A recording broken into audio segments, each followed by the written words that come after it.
Hey, what's up survivors? Welcome to another episode of the Masterclass.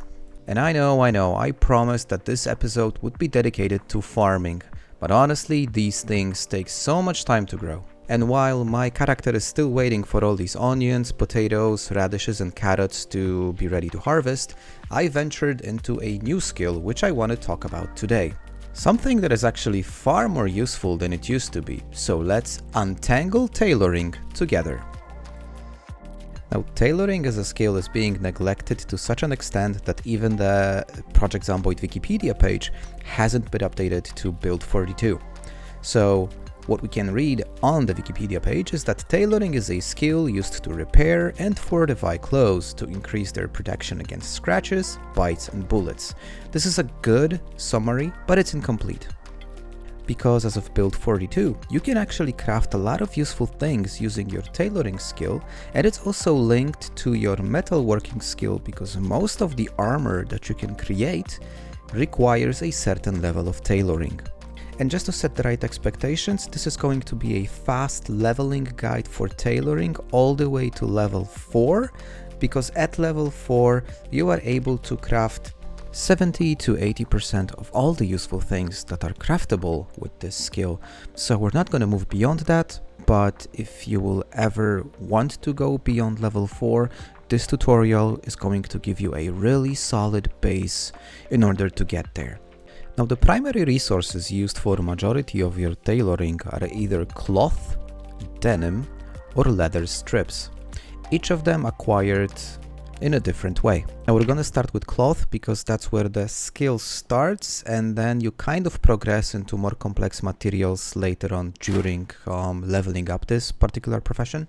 And there are two ways to acquire large volumes of rags. One is simply tearing the clothes of the zombies you killed, or if you're in a more remote location or you don't want to engage in too much combat, I think the best way is to simply take down curtains. If you take down a curtain, you get a sheet, and the sheet can be ripped into 5 pieces of cloth. So I found it as the easiest and fastest way to secure large volumes of raw materials for me. And already at skill level 0, there are plenty of useful things that you can do with tailoring. That being adding padding to your existing clothing. Adding padding will increase each clothing item's resistance to scratches and bites. And what's also important to know is that each layer counts separately. So if your character is wearing a t-shirt and a jacket, and both the t-shirt and the jacket will have extra padding, these will accumulate and increase the overall resistance. So one of the first things you should do is actually sew yourself a solid piece of long johns, because long johns have the largest amount of padding slots available. So by wearing and padding long johns, you automatically increase your bite and scratch resistance for pretty much your entire body. And adding padding to your clothing does give tailoring experience, so by doing these very simple things, you automatically not only increase your chances of survival, but also level up this skill. But yeah, leveling up tailoring. I would start by strongly recommending everyone to go look for the books before you actually engage in leveling up tailoring. Most of the crafts and actions that the character will perform give a very small amount of XP, even with the multipliers on, so doing that without the multipliers is pretty tedious and takes a lot of time. The way that I approached it, which I think was pretty efficient and I found it fairly easy, was that I've hit level 1 by doing all the random things I could have done. So padding my clothing, I've sew a lot of sacks because I needed sacks for my compost. Side note, I strongly recommend visiting post offices in game, as they are low-key treasure chests of loot. But yeah, simply by doing the very basic tailoring actions during one day, I was able to hit level 1 fairly easy, and went on to speedrun the following 3 levels. So once you hit that level 1, and you want to go fast towards level 2, your item of choice will be the neck guard. The neck guard consumes 6 pieces of cloth, so practically one sheet plus one piece of cloth equals one neck guard. However, the beauty of tailoring is that once you craft an item, you can later on rip it into pieces again. And with this example of the neck guard, it does consume 6 pieces of cloth, but when ripped back, it recovers 2. So the actual net loss of your cloth pieces is only 4. And it's really easy to get these resources if you just, loot few neighboring houses, take down all of the curtains. You should have enough raw materials to quickly boost yourself to level 2. Now I got my level 2 eventually by just preparing another set of long johns with padding, because I did get scratched at some point while recording the material, but if that didn't happen, I would just proceed with the neck guards. Now once you've hit level 2 in tailoring, few interesting new crafting possibilities open up, like backpack upgrades. Now these actually are not in the vanilla version of the game, this is coming from a mod, but these bag modifications increase the carrying capacity and reduce the encumbrance of the items, so very useful thing to do. But back to leveling and what to do next. The new items that your character can make that will also yield the highest amount of XP, however, these are made out of tarp and duct tape.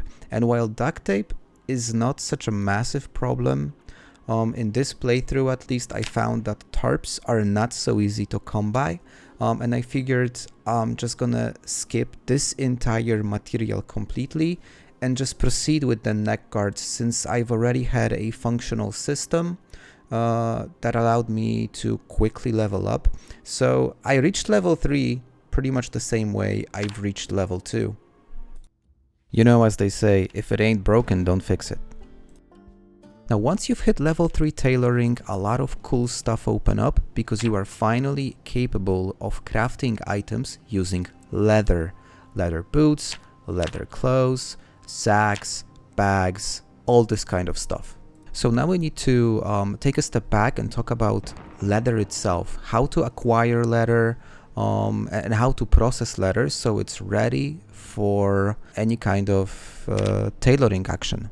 And as with many skills in Build 42, we need to start by setting up our small leatherworking workshop. We will need a softening beam, a tanning barrel, and 3 types of leather drying racks for different sizes of animal hides we are able to collect through butchering. And with the workshop set up, now I'm going to walk you through the process of preparing the leather from the very beginning till the very end.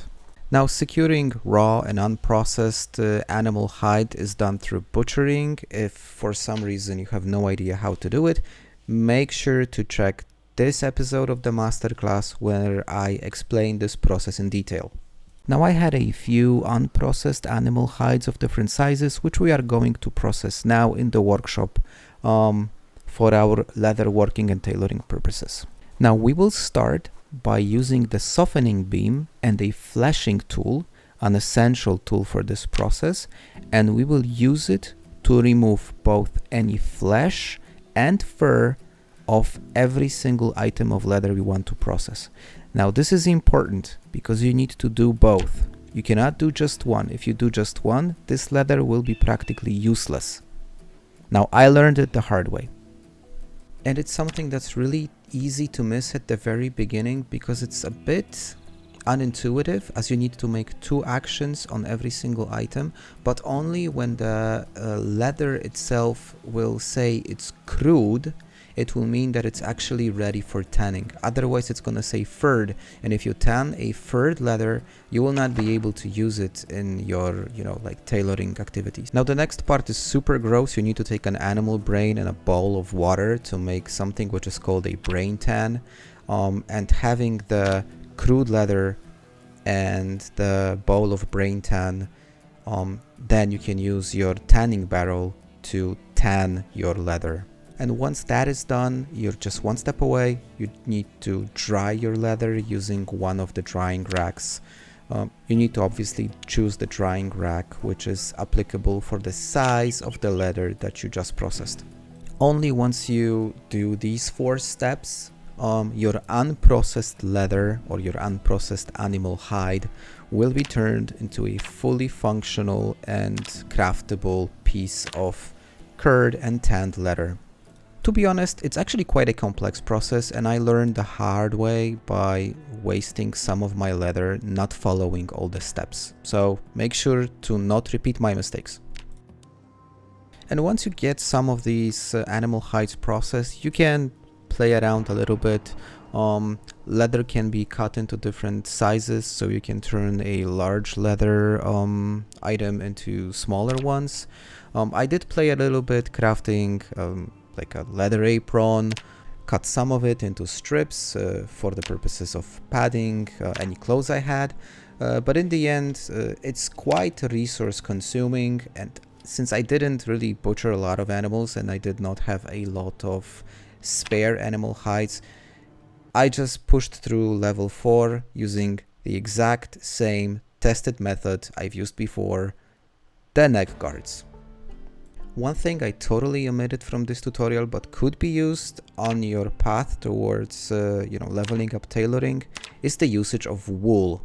Now, as you know from my previous episode, wool can be easily sourced by shearing sheep, and raw wool can be turned into balls of yarn, which can be used as a raw material for knitting, like knitting hats or sweaters or whatever your grandma likes to knit. Now, in order to use wool, you will need to build a spinning wheel, which is used to turn raw wool into balls of yarn. But again, I managed to get to level 4 easily without bothering at all about it. And like I said at the very beginning of the video, getting to level 4 was my objective for this tutorial, as level 4 opens up most of the crafting possibilities that come with tailoring, and it's also the requirement for crafting the plate armor, which is coming from metalworking. So I figure this is probably the level that 95% of all Project Zomboid players will be trying to hit. Now, there are obviously stuff you can do and push forward, like tire armors. Again, I'm not an armor user at all, so I'm not sure how useful it is. There is also at level 4 the possibility that you can make your own teddy bear. And me as a collector, I'm definitely making one for myself. I just need to collect more feathers. But just to share my final remarks on this, I found leveling up tailoring really easy and efficient. It's a skill that is far more useful today than it was in build 41. So I think the devs are really onto something here. I definitely recommend using tailoring, using padding of the clothes that you wear, because that does increase your survival capabilities. And I hope you found it useful, to be honest. I hope at least some of you figured that it's worth investing some time in tailoring, and while we wait for those onions and carrots, there is something that you can get yourself occupied with. And before we close today's video, I just wanted to say I'm seeing a lot more movement and engagement on the channel recently. I'm really happy that you guys find these videos valuable enough to subscribe to the channel. I will continue making these tutorials, and not only that, as mentioned in the previous video, I'm also working on setting up a small Discord community where we could connect and maybe share some ideas, but stay tuned for more information. With that, we're gonna close the tutorial for today. Farming is coming up next, so stay tuned for that. And as always, if you liked it, if you found it valuable, please let me know by leaving a like or subscribing to the channel. Till next time, I'm Gertrix. Cheers, guys.